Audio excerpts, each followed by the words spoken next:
तरी वाले चावल।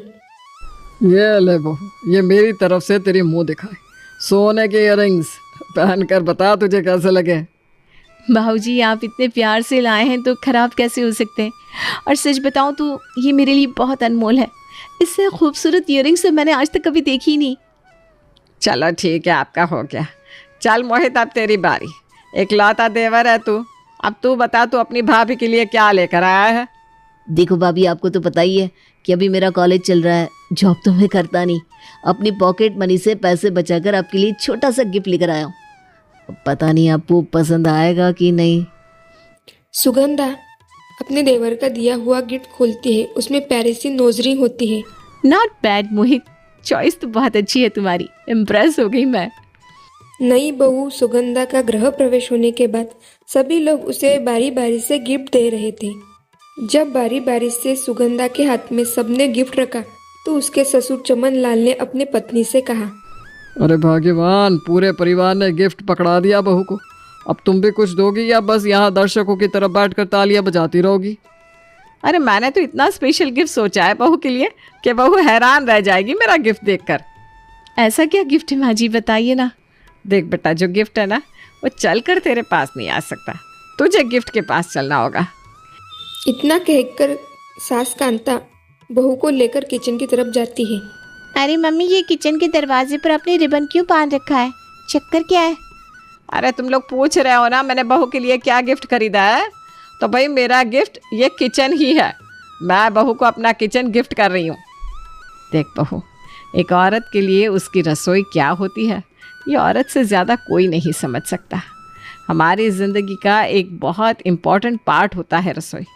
और आज से, बल्कि अभी से, मैं अपनी रसोई तुझे गिफ्ट करती हूँ। अब तू इस रसोई में जब मन करे, जो मन करे, जैसे मन करे वो पका और खा। मेरा इस रसोई में आज के बाद किसी भी तरह का कोई दखल नहीं रहेगा। अब तुझे पता है ना, शादीशुदा बहू के जीवन में आधा कलेश इसी बात का होता है कि सास रसोई में बात बात पर आकर अपनी टांग अड़ाती है। इसीलिए मैंने तो पहले ही सोच लिया था कि मैं अपनी बहू की रसोई में कभी भी टांग नहीं अड़ाऊंगी। तुझे पूरी आज़ादी है कि तू अपनी रसोई को अपने तरीके से चला सके। बोल, हो गई ना मेरी सोच से इम्प्रेस? सबसे यूनिक गिफ्ट है कि नहीं मेरा? माँ जी, आपकी सोच तो वाकई बहुत अच्छी है। मैं तो सोच भी नहीं सकती थी कि कभी किसी नई बहू को गिफ्ट में रसोई भी मिल सकती है। लेकिन इस किचन को गिफ्ट करने के पीछे जो आपकी सोच है ना, उसको मानना पड़ेगा। थैंक यू सो मच मुझे इतना समझने के लिए। सुगंधा के मुंह दिखाई और गृह प्रवेश की सारी विधि हो चुकी थी। अब बारी थी कि सुगंधा अपनी पहली रसोई बनाए। माँ जी, आज मेरी पहली रसोई की रस्म है। बताइए ना, आज मैं खाने में सबके लिए क्या बनाऊँ? देख बेटा, मैंने तुझे कहा ना रसोई आज से तेरी है। अब जब मैंने तुझे रसोई गिफ्ट में दे दी है तो मुझसे पूछने का कोई मतलब ही नहीं बनता। अरे भाई, जो तुझे पसंद हो और जो तुझे अच्छे से बनाना आता हो वो बना ले। ठीक है। सुगंधा रसोई में जाती है और अपनी पसंद का सारे परिवार के लिए पूरे मन से खाना बनाती है।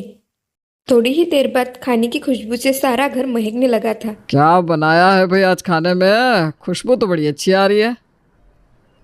भाऊजी, मैं ऐसे नहीं बताने वाली। आपको खुद ही खाकर बताना होगा कि सिर्फ खुशबू अच्छी आ रही है या फिर खाना भी अच्छा बना है। अरे भाई, तुमने इतने प्यार से बनाया है तो अच्छा ही बना होगा सब कुछ। चलो भाई, अब ज़्यादा देर मत करो, हमसे तो भैया भूख बर्दाश्त नहीं हो रही। फटाफट से खाना लगाओ। सुगंधा ठीक कह रही है बाबूजी, पहले ही 2 बज गए हैं। अब तुम देर मत करो, फटाफट से लंच लगाओ। एक बात बताओ, खाने में सब तैयार है ना? हाँ बाबा, सब तैयार है। बैठिए ना डाइनिंग टेबल पर, मैं खाना सर्व करती हूँ। सब लोग डाइनिंग टेबल पर बैठ गए थे। पहला बर्तन खोलते ही सभी डाइनिंग टेबल खुशबू से महकने लगा था। ओह, तो ये बात है। मैं गैस कर सकता हूँ, कड़ी चावल बनाया ना तुमने? बिल्कुल सही कहा। पसंद तो है ना आप लोगों को? अरे भाभी, कड़ी चावल तो मेरे और भैया के एकदम फेवरेट है। आपने दोनों का आज फर्स्ट डे दिल जीत लिया, मज़ा ही आ जाएगा। चलो, मैं तो वैसे ही डर रही थी कि पता नहीं मेरा बनाया हुआ खाना आप लोगों को पसंद आएगा कि नहीं। सुगंधा सबकी थाली में खाना परोसती है। अरे बहू, ये क्या है भाई? ये कड़ी के अंदर चावल गिर गया है क्या? नहीं नहीं माँ जी, गिरेंगी क्यों? मैंने कड़ी में चावल डालकर पकाया है। क्या कहा तूने? कड़ी में चावल डालकर पका दिए? ऐसे कौन कड़ी चावल बनाता है बहू? हमारे यहाँ तो ऐसे ही बनता है। आप खुद सोच कर देखिए ना माँ जी, आखिर प्रॉब्लम क्या है? कढ़ी में चावल डालकर पकाया तो, बल्कि देखा जाए तो इस तरह से काम जल्दी हो जाता है। और आपको पता है, जब चावल कढ़ी में डालकर पकाते हैं ना तो उसका स्वाद अलग ही हो जाता है। आप लोग कढ़ी चावल खाइए, तब तक मैं अंदर से मटर पनीर लेकर आती हूँ। सुगंधा जैसे ही रसोई में जाती है तब ननद रचना बोल पड़ती है। मम्मी, मुझे लगता है भाभी को ना कढ़ी चावल बनाना आता ही नहीं।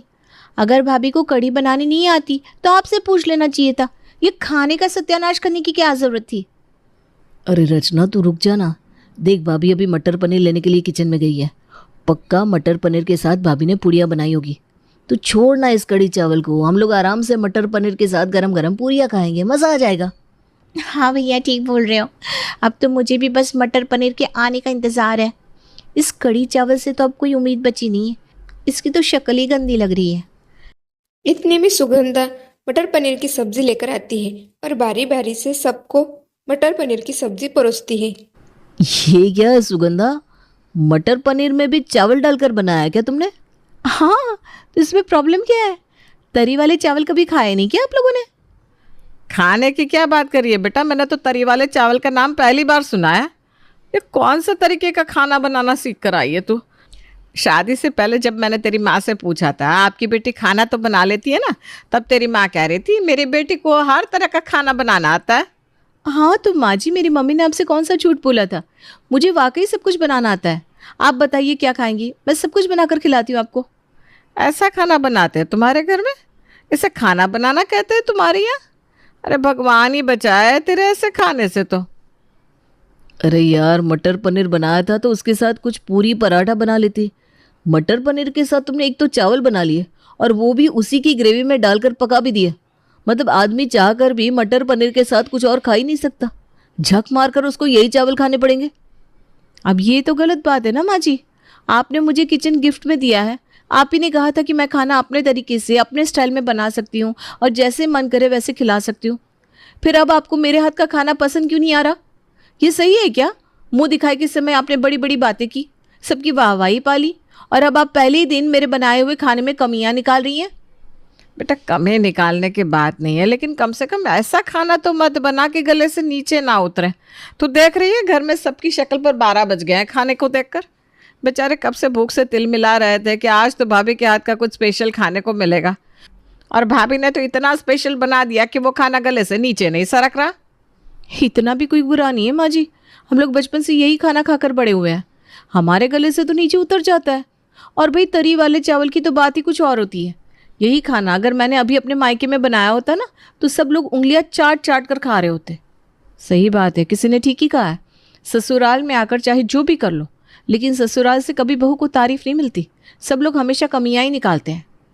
अरे भाभी, हम कौन सा आपके खाने में कमियां निकालने के लिए यहाँ पर तैयारी करके बैठे थे। हमने तो बड़े अरमान सजाए थे कि आज आपके हाथ का कुछ स्पेशल खाने को मिलेगा, लेकिन आपने तो हमारी उम्मीदों पर पानी ही फेर दिया। खैर जाने दो, मेरा तो पेट भर गया मम्मी, मैं जा रही हूँ। ठीक कह रही है रचना, मेरा भी खाना देखकर ही पेट भर गया। मैं अपने कमरे में जा रहा हूँ, मुझे कुछ इंपॉर्टेंट नोट्स बनाने हैं। खाने की शक्ल देखकर सभी लोग बारी बारी से बहाना बनाकर डाइनिंग टेबल से उठ जाते हैं और अपने अपने कमरों में जाकर बैठ जाते हैं। अरे बड़े अजीब लोग हैं। इतने प्यार से मैंने सबके लिए खाना बनाया, किसी को कोई कदर ही नहीं है। देखो तो कैसे सब लोग मुंह पर ही बेइज्जती करके चले गए। अरे करने दो, मुझे क्या भाई, मैंने तो अपनी तरफ से पूरी कोशिश की थी। अरे भाभी, 1 महीना हो गया गौरव की शादी को। हमने सोचा अब तक तो आपने बहू की पहली रसोई की रस्म भी कर दी होगी। क्यों ना हम लोग आकर बहू के हाथ का खाना चख लें, इसी बहाने मुंह दिखाई भी कर लेंगे। अरे क्यों नहीं जीजी, आप ही का घर है, जब मन करे तब आ जाइए। सुगंधा बेटा, कल तुम्हारी बुआ जी आ रही हैं खाने पर, और सुनो भाई, नाक मत कटवा देना, उनके लिए ना कुछ ढंग का बना लेना। रुकिए माँ जी, देखिए ये सरासर गलत बात है। आपने वादा किया था कि आप मेरी रसोई के बीच में टांग नहीं अड़ाएंगी। मैं किसके लिए क्या बनाऊंगी, कब बनाऊंगी, कैसे बनाऊंगी, ये सब तो आपने मेरे ऊपर छोड़ दिया था ना। फिर अब आप अपने वचन से क्यों फिर रही हैं? देखिए, बुआ जी के स्वागत की पूरी जिम्मेदारी मेरी है, आप चिंता मत करिए। विश्वास रखिए, मैं सब कुछ मैनेज कर लूँगी। अरे इसी बात का तो डर है कि तू सब मैनेज कर लेगी। अपने तरीके से तूने सब मैनेज कर लिया ना तो नाक कट जाएगी मेरी। खैर, मैंने भी तो बिना कुछ सोचे समझे खुशी खुशी रसोई की चाबियां सौंपी थी इसे। इतना ही नहीं, मैंने तो रिबन भी कटवा दिया था। मुझे क्या पता था कि मेरा ये तोहफा मुझे इतना भारी पड़ जाएगा। अब ये बहू मुझे तो रसोई में 1 मिनट भी खड़ा नहीं होने देती। अगले दिन बुआ जी घर आ जाती है और फिर डाइनिंग टेबल पर बैठने के बाद दीदी हम तो पहले ही बता रहे हैं, बहू ने अकेले ही सब तैयारी करी है। अब खाना अच्छा बना है या बुरा है इसकी पूरी जिम्मेदारी बहू की है, इसलिए प्लीज़ आप हमें बुराई मत देना। अरे भाभी अभी तो खाना चखा भी नहीं, अब तो पहले ही घबराने लग गई। क्या बात है, बहू ढंग का खाना नहीं बना पाती है क्या? खुद ही खाकर पता लगा लीजिए जी। अब मैं अपने मुंह से क्या ही कहूँ। देखिए बुआ जी, मुझे पता है आप ज़्यादा भारी भोजन कर नहीं पाती, इसलिए मैंने आपके लिए हल्का भोजन बनाया है। आपके लिए आपकी पसंद की तौरी और लौकी की सब्जी बनाई है। अरे वाह, ये बहुत अच्छा किया तूने जो मेरे लिए ज़्यादा तला भुना और मसालेदार खाना नहीं बनाया। वैसे भी इस उम्र में मुझे पूरी, कचौरी, पनीर, छोले हजम नहीं होते। बहुत अच्छा किया जो मेरे लिए हल्का खाना बनाया। चल अब फटाफट से परोस दे। बुआ जी की थाली में जैसे ही सुगंधा खाना परोसती है, बुआ जी के होश उड़ जाते हैं। ये क्या है बहू, तुरई वाले चावल? तुरई वाले चावल नहीं है, तरी वाले चावल है। देखिए तुरई की सब्जी में जब चावल डालकर पकता है ना, हा, क्या स्वाद आता है। आप खाकर बताइए, उंगलियां चाटती रह जाएंगी। अरे बहू ये क्या बेतुका सा खाना बना दिया तूने। भाई तुरई लौकी की सब्जी से हम तो गर्मा गर्म फुलके खाते हैं। चलो तूने चावल बना भी दिए थे तो किसी तरह हम चावल खा भी लेते, लेकिन ये सब्जी के अंदर चावल डालकर पकाने की क्या ज़रूरत थी? हमारी तरफ मत देखो दीदी, हमने तो पहले ही बता दिया था कि खाना अच्छा बने या बुरा उसमें हमारा कोई हाथ नहीं है। भाई हमने तो शादी के पहले ही दिन ना ये रसोई बहू को गिफ्ट कर दी थी और उसी का खामियाजा भुगत रहे हैं आज तक।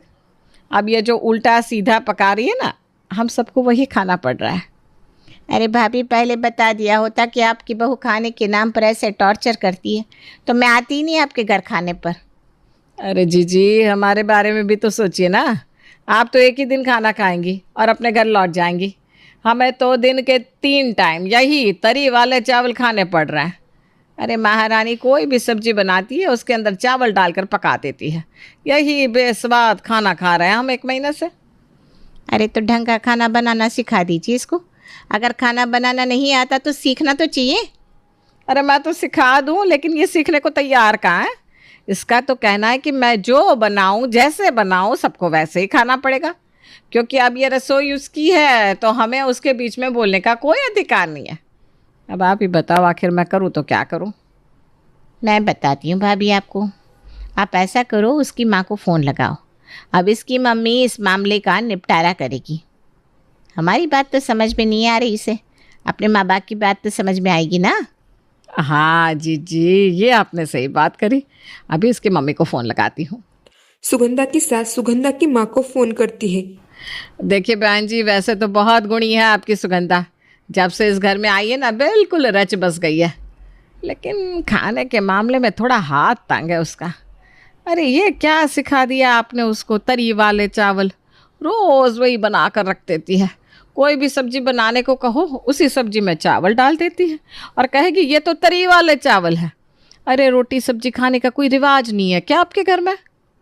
बहन जी तरी वाले चावल खाने में ऐसी क्या समस्या है? भाई हम तो सालों से वही खा रहे हैं। इतना पौष्टिक और स्वादिष्ट खाना बनता है, दिक्कत ही क्या है?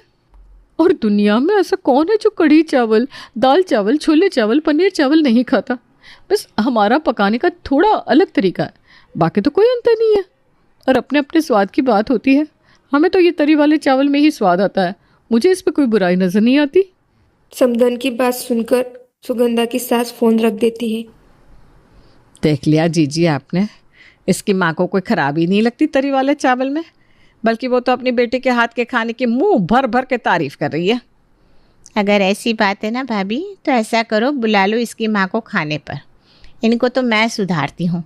बुआ जी के कहने पर अगले ही दिन सुगंधा की माँ को खाने पर बुला लिया जाता है। आज तेरी माँ खाने पर आ रही है ना, तो आज तेरी रसोई से छुट्टी। आज हम दोनों ननद भाभी मिलकर अपनी समधन के लिए खाना बनाएंगे। ठीक है बुआ जी, मुझे इसमें कोई प्रॉब्लम नहीं है, आप लोग बना लीजिए। कुछ देर बाद सुगंधा की माँ सुगंधा के यहाँ खाना खाने पहुँच जाती है। देखिए समधन जी, हमको पता चला कि आपको आलू के पराठे और कचौरी बहुत पसंद है, तो बस हम दोनों ने अपने हाथों से आपके लिए आपकी पसंद के पराठे और कचौड़ी तैयार की है। अब आप खाकर बताइए कि आपको कैसी लगी हमारी खातिरदारी। अरे बहन जी, आप तो कह रही थी आपने आलू के पराठे बनाए हैं, लेकिन ये पराठों के अंदर तो चावल भरे हुए हैं।